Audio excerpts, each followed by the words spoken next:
오늘 하나님께서 우리에게 주시는 말씀은 고린도후서 1장 12절에서 22절까지 말씀입니다. 고린도후서 1장 12절에서 22절까지 말씀 우리 함께 읽겠습니다. 우리가 세상에서 특별히 너희에 대하여 하나님의 거룩함과 진실함으로 행하되 육체의 지혜로 하지 아니하고 하나님의 은혜로 행함은 우리 양심이 증언하는 바니 이것이 우리의 자랑이라. 오직 너희가 읽고 아는 것 외에 우리가 다른 것을 쓰지 아니하노니 너희가 완전히 알기를 내가 바라는 것은 너희가 우리를 부분적으로 알았으나 우리 주 예수의 날에는 너희가 우리의 자랑이 되고 우리가 너희의 자랑이 되는 그것이라. 내가 이 확신을 가지고 너희로 2번 은혜를 얻기 위하여 먼저 너희에게 이르렀다가 너희를 지나 마게도냐로 갔다가 다시 마게도냐에서 너희에게 가서 너희의 도움으로 유대로 가기를 계획하였으니 이렇게 계획할 때에 어찌 경솔이하였으리요. 혹 계획하기를 육체를 따라 계획하여 예 하면서 아니라 하는 일이 내게 있겠느냐. 하나님은 미쁘시니라. 우리가 너희에게 한 말은 예하고 아니라 함이 없노라. 우리 곧 나와 실루아노와 디모데로 말미암아 너희 가운데 전파된 하나님의 아들 예수 그리스도는 예하고 아니라 함이 되지 아니하셨으니 그에게는 예만 되었느니라. 하나님의 약속은 얼마든지 그리스도 안에서 예가 되니 그런즉 그로 말미암아 우리가 아멘하여 하나님께 영광을 돌리게 되느니라. 우리를 너희와 함께 그리스도 안에서 굳건하게 하시고 우리에게 기름을 부으신 이는 하나님이시니 그가 또한 우리에게 인치시고 보증으로 우리 마음에 성령을 주셨느니라. 아멘. 바울이 고린도에서 말씀을 전하고 또 고린도 교회를 세우고 난 이후에 다른 사역지로 옮기게 됐습니다. 바울이 다른 사역지로 옮기고 난 이후에 고린도 교회에서 여러 가지 문제가 생겼던 것을 우리가 알 수 있죠. 이런 문제들을 가지고 바울에게 물으러 왔던 지도자들이 있었는데 고린도전서 16장 15절에서 17절 말씀해 보면 형제들아 스데바나의 집은 곧 아가야의 첫 열매요 또 성도 섬기로 작정한 줄을 너희가 아는지라. 내가 너희를 권하노니 이 같은 사람들과 또 함께 일하며 수고하는 모든 사람에게 순종하라. 내가 스데바나와 부드나도와 아가이고가 온 것을 기뻐하노니 그들이 너희의 부족한 것을 채웠음이라 라고 말씀을 하고 있습니다. 여기서 소개하고 있는 이 세 사람이 아마도 바울이 고린도 교회를 떠나면서 세웠던 3명의 지도자가 아닌가 싶습니다. 여기서 말하는 스데바나, 이 스데바나의 이름의 뜻은 왕관을 쓴 자라는 뜻을 가지고 있는데요. 바울이 고린도전서 1장에서도 소개하고 있는 이 사람은 바울이 고린도 교회에서 복음을 전할 때 첫 열매가 된 사람이다라고 소개를 하고 있습니다. 그리고 이 사람에게 세례를 주었다라고 말씀을 하는데 고린도 교회에서 바울이 세례 준 사람이 그렇게 많지 않습니다. 그 중에 한 사람이고 첫 열매가 된 사람이다라고 소개하면서 이 스데바나가 성도를 섬길 줄 아는 사람이다라고 소개를 하고 있습니다. 이렇게 하면서 스데바나의 이런 지도자로서의 권위를 세워주고 있는 것을 봅니다. 그리고 두 번째 소개하는 사람은 부드나도라고 하는 사람인데 이 사람의 이름의 뜻이 행우나 복받은 자라는 뜻을 가지고 있는데요. 당시에 노예 중에서 해방되어서 이름을 가지게 된 사람들이 있는데 그 사람들이 흔하게 가졌던 이름 중에 하나가 부드나도라는 이름이었다는 것입니다. 그런 것으로 보면 이 사람이 노예로 살고 있다가 예수님을 믿고 고린도 교회의 지도자로 섬겼던 사람으로 보여집니다. 세 번째 소개되고 있는 사람은 아가이고라고 하는 사람인데 이 사람의 이름의 뜻은 아가야 사람이라는 뜻을 가지고 있고 이 사람도 함께 스데바나와 부드나도 이 사람과 함께 고린도 교회를 섬겼던 지도자였던 것으로 보입니다. 그런데 이 사람들이 고린도에서 일어난 문제들을 해결하지 못하고 이 문제를 가지고 바울을 찾아와서 이 문제를 어떻게 할까요? 이렇게 물었던 것을 보면 바울과 같이 맺고 끊는 것이 분명한 사람들은 아니었던 것 같습니다. 아마도 부드러운 성격을 가지고 있었던 지도자들이 아니었을까 싶습니다. 그래서 단호하게 죄에 대해서 선을 긋지 못하고 이 문제를 바울에게 가지고 왔던 것이 아닌가 싶습니다.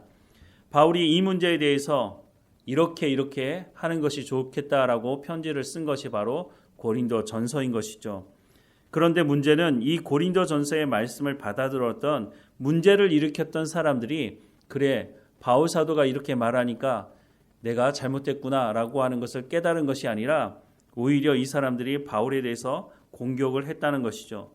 그래서 바울이 두 번째 고린도 교회를 방문하게 되는데 바울이 방문하면 이 문제가 해결될 줄 알았는데 이 문제가 더 심각해졌습니다. 왜냐하면 문제를 일으켰던 사람들, 죄를 지었던 사람들이 바울을 모욕하는 사건이 벌어지고 만 것입니다. 그런데 더 문제는 이렇게 바울을 향해서 모욕한 이 사람들에 대해서 고린도 교회가 아무런 조치를 취하지 않았다는 것입니다. 앞서도 말씀을 드렸지만 바울 한 사람이 모욕을 당하는 것, 바울은 복음을 전하다가 생명의 위협을 여러 번 당했던 사람 아닙니까? 고린도 교회 사람들 중에 회개하지 않는 사람들이 바울을 모욕한 것이 뭐 그렇게 큰 사건이 되겠습니까? 하지만 이것이 큰 사건이 될 수밖에 없는 것은 바울이 전한 그 복음마저 이 사람들이 부인할 가능성이 있기 때문에 바울이 이 문제를 그냥 넘어가지 않은 것이죠. 그래서 두 번째 편지를 쓰게 되는데요. 바울이 그 사람들에 대한 징계를 할 것을 요구를 한 것입니다. 그런데 이 편지가 지금은 소실되어서 우리에게는 전해지지 않고 있는데요. 그 편지를 그러면 썼는지 안 썼는지 어떻게 아느냐? 고린도 후서의 내용에 보면 이 편지를 썼다고 하는 내용이 나오기 때문에 우리가 아는 것이죠. 그 사람들에 대해서 징계하라고 하는 편지를 썼을 때에 그제서야 고린도 교회가 그 죄를 지은 사람들에 대해서 바울을 모욕한 사람들에 대해서 징계를 하는 것을 알게 됩니다. 그리고 나서 바울이 세 번째 서신을 쓰게 되는데 그것이 바로 우리가 지금 보고 있는 고린도 후서라고 하는 것이죠. 바울이 이 소식을 듣고 난 이후에 이 서신을 쓰는 이유가 있는데요. 여전히 바울에 대해서 의심하고 바울을 공격하는 사람이 있었다는 것입니다. 그런데 그 빌미를 제공하는 일이 있었는데 그 내용이 오늘 본문의 내용에 기록이 되어 있습니다. 바울이 고린도 교회를 다시 방문하겠다고 말을 했는데 방문하지 못하게 된 것입니다. 그래서 바울을 비방하는 사람들이 뭐라고 말을 하느냐? 아마도 이렇게 말했을 것입니다. 바울은 신실한 사람이 아니다. 바울이 온다고 해놓고 오지 않는 것을 보면 바울은 거짓말하는 사람이다. 이런 식으로 비방을 한 것으로 보입니다. 그래서 바울이 왜 가지 못했는지에 대한 말씀도 고린도 후서에 기록을 하고 있는데 오늘 말씀을 다시 보면 12절 말씀에 우리가 세상에서 특별히 너희에 대하여 하나님의 거룩함과 진실함으로 행하되 육체의 지혜로 아니하고 하나님의 은혜로 행함은 우리 양심이 증언하는 바니 이것이 우리의 자랑이라 라고 말씀을 하고 있습니다.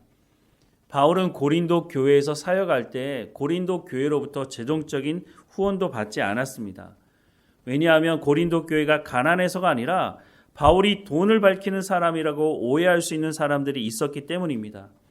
앞서도 말씀을 드렸지만 어떻게 해서든지 바울을 끄집어 내리려고 하고 바울을 공격하려고 하는 사람들이 있었다고 하는 것을 우리가 보지 않았습니까?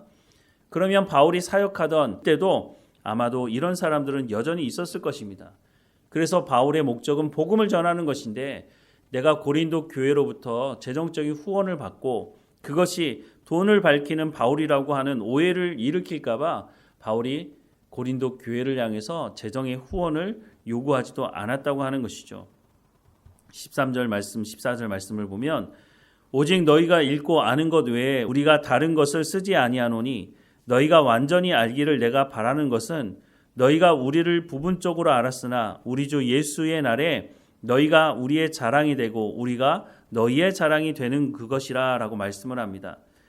예수님께서 다시 오시는 날 우리가 천국잔치에 참여하게 될 텐데 그때 바울이 자랑하게 될 것이 무엇이냐라고 말하고 있는 것이죠. 그것이 바로 고린도 교회의 성도들, 하나님의 말씀을 듣고 순종하는 고린도 교회 성도들이 나의 상급, 나의 자랑이 될 것이다 라고 말씀을 하고 있는 것입니다. 이미 고린도전서 3장을 통해서 바울은 하나님의 말씀을 전하는 사역자로 나는 부끄러운 구원 받기를 원하지 않는다라고 하는 것을 말하지 않았습니까? 그래서 너희가 하나님의 말씀을 듣고 순종함으로 나의 상급이 되기를 원한다라고 말을 하는 것이죠. 15절 이하의 말씀에 보면 내가 이 확신을 가지고 너희로 2번 은혜를 얻기 위하여 먼저 너희에게 이르렀다가 너희를 지나 마게도냐로 갔다가 다시 마게도냐에서 너희에게 가서 너희의 도움으로 유대로 가기를 계획하였으니 이렇게 계획할 때에 어찌 경솔히 하였으리요. 혹 계획하기를 육체를 따라 계획하여 예 하면서 아니라 하는 일이 내게 있겠느냐라고 말을 하고 있습니다. 내가 너희를 거쳐서 예루살렘에 가려고 하는 계획을 세웠는데 그 계획을 세울 때 내가 어찌 경솔하게 그렇게 계획을 세웠겠느냐라고 말을 하는 것이죠. 18절 이하의 말씀에 하나님은 미쁘시니라 우리가 너희에게 한 말은 예하고 아니라 함이 없노라. 우리 곧 나와 실루아노와 디모데로 말미암아 너희 가운데 전파된 하나님의 아들 예수 그리스도는 예하고 아니라 함이 되지 아니하셨으니 그에게는 예만 되었느니라. 하나님의 약속은 언제든지 그리스도 안에서 예가 되니 그런즉 그로 말미암아 우리가 아멘하여 하나님께 영광을 돌리게 되느니라. 우리를 너희와 함께 그리스도 안에서 굳건하게 하시고 우리에게 기름을 부으신 이는 하나님이시니 그가 또한 우리에게 인치시고 보증으로 우리 마음에 성령을 주셨느니라 라고 말씀을 하고 있습니다. 바울은 다시 한번 고린도 교회를 방문하려고 했던 계획이 경솔하게 결정한 결정이 아니라고 말을 합니다. 이것을 말하면서 예수님에 대한 말씀을 하고 있는데 예수님이 하나님의 말씀을 듣고 예라고 말하는 것 말고 아니라고 말한 적이 있느냐? 그런 적이 없다는 것이죠. 예수님이 철저하게 하나님의 말씀에 순종하면서 예라고 말씀하고 그 길을 갔던 것처럼 바울도 복음을 전하는 데 있어서는 예라고 말씀하시지 아니라고 말한 적이 없다고 하는 것입니다.